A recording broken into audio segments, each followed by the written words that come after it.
তো partial, required এবং read only, তো এই তিনটা ইউটিলিটি টাইপসের যে মিনিং, মানে এই তিনটা আসলে কি কাজ করে সেটা কিন্তু আমরা এর নামের মধ্যেই কিন্তু খুঁজে পাই। যেমন পার্শিয়াল, পার্শিয়াল টাইপ মানে হচ্ছে নিশ্চয়ই পার্শিয়ালি টাইপ হবে, মানে পুরোপুরি টাইপ না, বাট পার্শিয়ালি এটা একটা টাইপ। রিকোয়ার্ড দ্বারা হয়তো, মানে একটু যদি মাথা খাটান তাহলে বুঝবেন যে রিকোয়ার্ড দ্বারা আসলে বোঝানো হচ্ছে যে একটা অবজেক্ট অথবা অ্যারে যেটাই হোক, সেখানে প্রত্যেকটা প্রপার্টি বা প্রত্যেকটা এলিমেন্ট রিকোয়ার্ড হবে। আচ্ছা, এখানে আমি আসলে জাস্ট নাম থেকে আমরা কি বুঝতে পারি সেটা বললাম, লিটারেলি কি মিন করে সেটা কিন্তু আমি এখনো বলি নাই। ঠিক আছে? তো সেই হিসাবে যদি রিড অনলি কি সেটা বোঝার চেষ্টা করি, তার মানে হচ্ছে শুধু রিড করা যায়, মানে চেঞ্জ করা যায় না। ঠিক আছে? তো লেটস সি এটা আসলে কিভাবে কাজ করে। তো এর জন্য একটা টাইপ নিচ্ছি। তো টাইপটা কি হবে, মনে করেন পার্সন।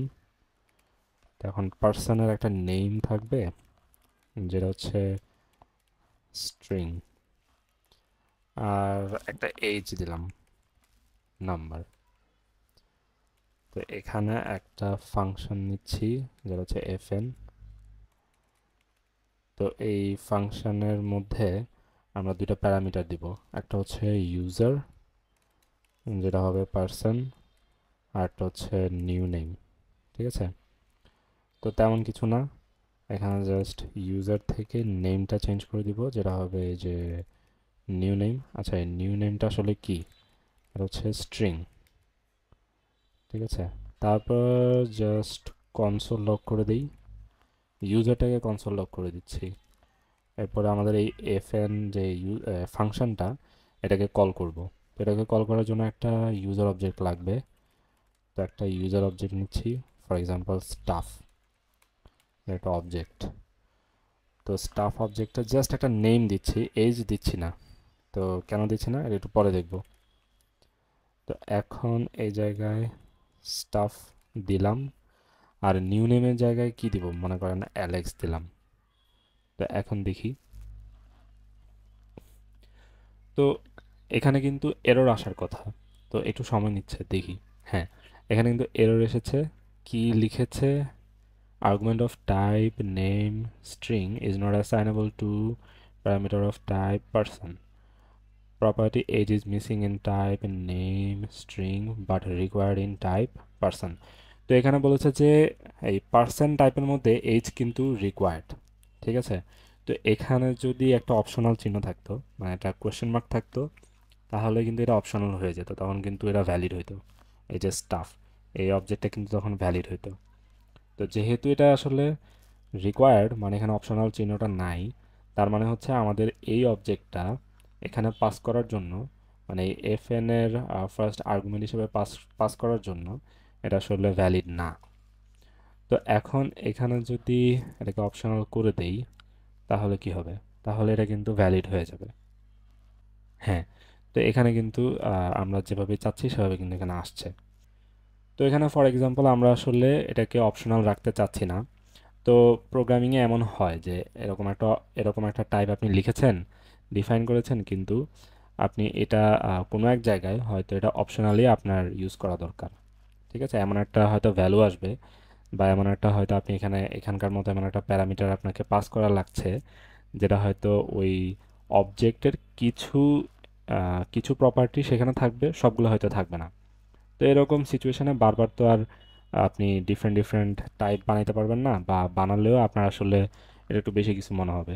তো সেই ক্ষেত্রে এখানে পার্সন না দিয়ে, আচ্ছা, এখানে দিতে হবে পার্শিয়াল।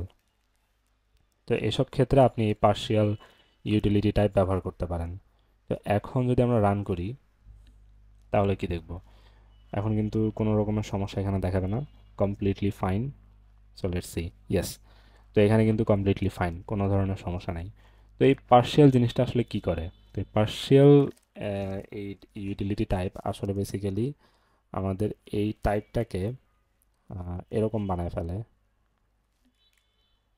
মানে এখানকার যত প্রপার্টি আছে সবগুলোকে অপশনাল বানিয়ে ফেলে।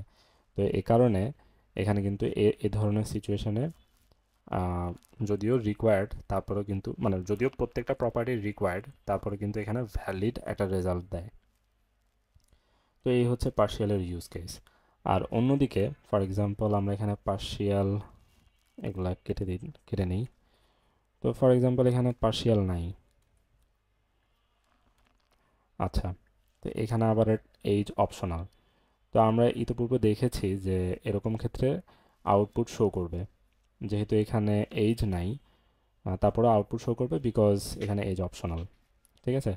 তো এরকম মনে করেন আপনি একটা এখানে যেরকম পার্সনে এইজ অপশনাল, তো এরকম একটা টাইপ আপনি নিলেন, কিন্তু কোথাও এক জায়গায় মনে করেন 10 জায়গায় আপনার এই পার্সন ইউজ করা লাগলো, আর এক জায়গায় আপনার আসলে নেম এইজ দুটো রিকোয়ার্ড লাগবে, এইজ অপশনাল হলে হবে না। তো এরকম সিচুয়েশনে আপনি আরেকটা টাইপ না বানিয়ে আপনি জাস্ট রিকোয়ার্ড দিয়ে দিবেন, মানে ওই যে পার্শিয়ালের মতো। তো এখানে রিকোয়ার্ড দিলাম আর এখানে পার্সন দিলাম। আচ্ছা, তো এখন যদি এই রান দেই তাহলে কি হবে? তো এখন অবভিয়াসলি এরর আসবে। দেখি এরর আসে নাকি। হ্যাঁ, তো এখানে যেটা দেখাচ্ছে যে argument of type name string is not assignable to parameter of type required person, property age is missing in type name string but required in type here. আচ্ছা, তো এখানে যেটা বলেছে যে বেসিক্যালি যদিও এখানে অপশনাল, কিন্তু যেহেতু আমি এখানে রিকোয়ার্ড দিয়েছি, মানে রিকোয়ার্ড ইউটিলিটি টাইপ এখানে মেনশন করে দিয়েছি, তার মানে আসলে এইজ রিকোয়ার্ড। ঠিক আছে? তো এর দ্বারা আমরা আসলে যেটা বুঝতে পারি, তো সেটা হচ্ছে এখানে আসলে আমাদের এই টাইপটাকে যখন আমরা রিকোয়ার্ড ইউটিলিটি টাইপ ইউজ করি, তখন আমাদের টাইপটা আসলে এরকম হয়ে যাবে। হ্যাঁ, তো কোনো কোনো কিছু আর অপশনাল থাকবে না, সবগুলোই রিকোয়ার্ড হবে। তো এটাই হচ্ছে অপশনাল, সরি এটাই হচ্ছে রিকোয়ার্ড ইউটিলিটি টাইপ। তাহলে এবার দেখি রিড অনলি কি আসলে। সো ফর এক্সাম্পল এখানে আসলে এইজ দিয়ে দিচ্ছি, এইজ হচ্ছে 10। আচ্ছা, ফার্স্ট অফ অল দেখি, এরকম সিচুয়েশনে কোনো রকমের সমস্যা হওয়ার কথা না। আচ্ছা, এখানে কেন এটা শো করছে এক্সপেক্টেড? ও আচ্ছা, এখানে কমা এক্সপেক্টেড। তো এখন যদি রান দেই, হ্যাঁ এখানে কোনো ধরনের সমস্যা নাই। তো এখন রিড অনলি যদি এই পার্সনটাকে আমরা এখানে যদি, সরি,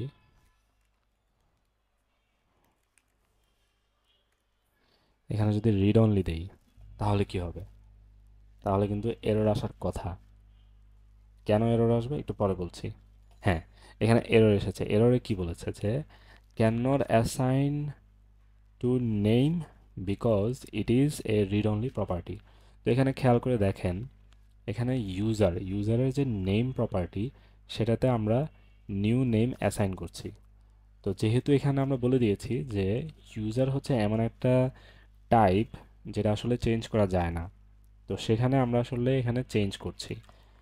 তো যেহেতু আমরা এখানে চেঞ্জ করছি, এই জন্য এখানে এরর শো করছে যে আপনি এখানে চেঞ্জ করতে পারবেন না বিকজ পার্সন হচ্ছে একটা রিড অনলি টাইপ। ঠিক আছে? তো এটাই হচ্ছে রিড অনলি ইউটিলিটি টাইপ।